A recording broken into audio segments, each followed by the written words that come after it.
à ma modeste voix, je voudrais à mon tour vous souhaiter la bienvenue à ce séminaire atelier dans ce cadre agréable de l'Institut de formation Charles Kofi Dibi. En effet, depuis 2012, la pairie du district d'Abidjan, de concert avec la direction de la qualité et de la normalisation de la Direction générale du Trésor et de la comptabilité publique,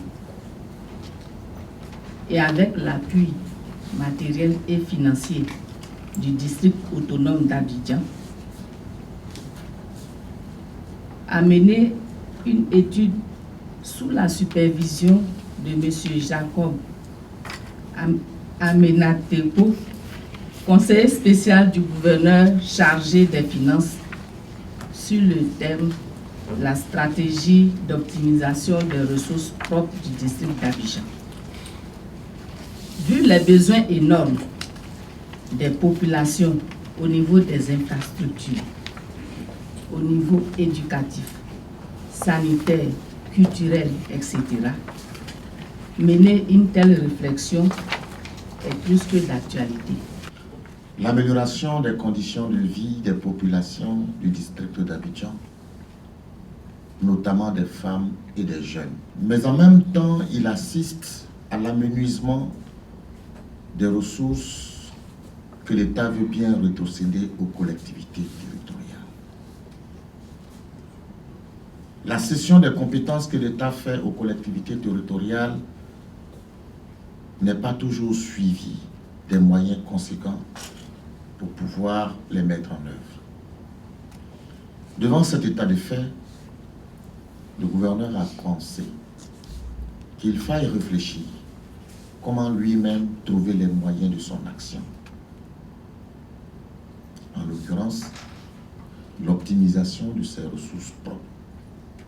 Aujourd'hui, quand nous faisons notre étude prospective, si nous ne nous mettons pas à travailler davantage, ce n'est pas évident de pouvoir tenir. Donc, comment faire pour avoir suffisamment de ressources pour faire face aux besoins et aux attentes des populations? Donc, pour répondre à cette problématique, la période du district d'Abidjan, en charge du recouvrement des recettes, a diligenté, vers la fin 2012, une étude portant sur l'amélioration des recettes propres du district d'Abidjan. Il est très impérieux pour nous de nous asseoir et réfléchir rapidement sur les moyens pour améliorer nos recettes propres.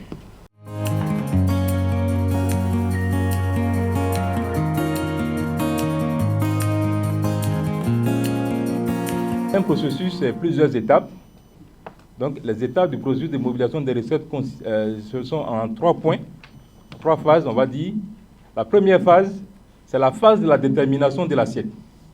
Elle consiste à identifier et à évaluer la matière imposable, à déterminer le fait générateur, ainsi que la personne physique ou morale qui est habilitée à payer cet impôt-là.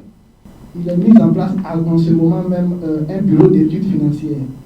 Donc, nous avons convié les membres, en ce moment ils sont 3, nous avons convié les membres de ce nouveau bureau d'études financières, ils sont avec nous ici. Donc, c'est ensemble que nous allons réfléchir.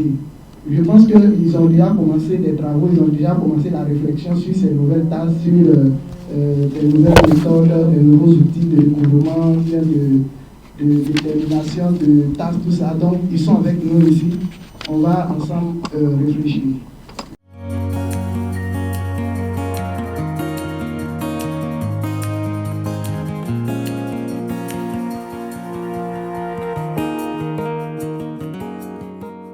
Nous avons en charge de réfléchir sur un certain nombre de sujets, dont le titre est les conditions de travail de l'agent de la direction du recouvrement. Et donc en clair, il s'agit de la commission chargée de travailler sur les conditions de travail. Et cette commission aura à charge d'analyser les contraintes et proposer les actions visant à améliorer certaines choses. Et nous avons des thèmes de référence tels que le cadre de travail de ces agents, la mise à disposition du matériel de travail, les relations professionnelles entre agents eux-mêmes et entre agents et supérieurs hiérarchiques. Il s'agit des relations horizontales et verticales. Et nous parlerons aussi de la motivation des agents et l'évolution des agents. On peut parler de plan de carrière, de profil de carrière, comme on dit, de la formation et tout ce qui peut motiver un agent.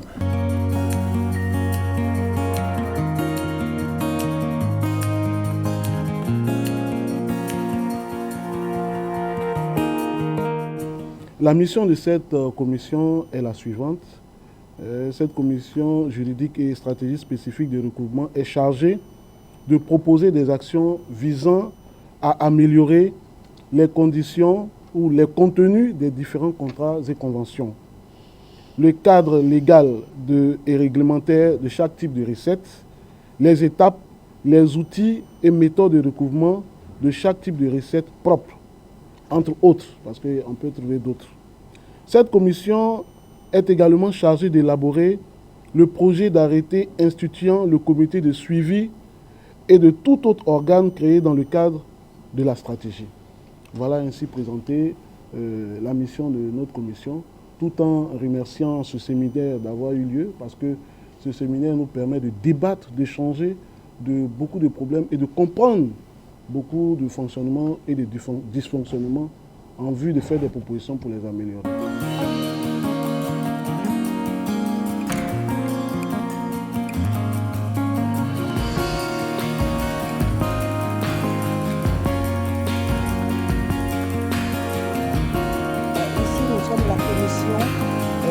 Cadre organisationnel du recouvrement. Cette commission dont je suis désignée responsable est chargée du cadre de l'organisation même de la structure, des structures de recouvrement, aussi de la mission et des attributions des organes de recouvrement, avec l'élaboration ou révision des contrats, des procédures je dirais, et en même temps l'élaboration à l'exécution du budget annuel du district autonome d'Abidjan. Nous voulons marquer un arrêt là pour remercier du fond du cœur nos hautes hiérarchies au sein même du district, en l'occurrence monsieur le gouverneur du district, qui, en appuyant ces ateliers, donne un sens réel du mouvement de recouvrement.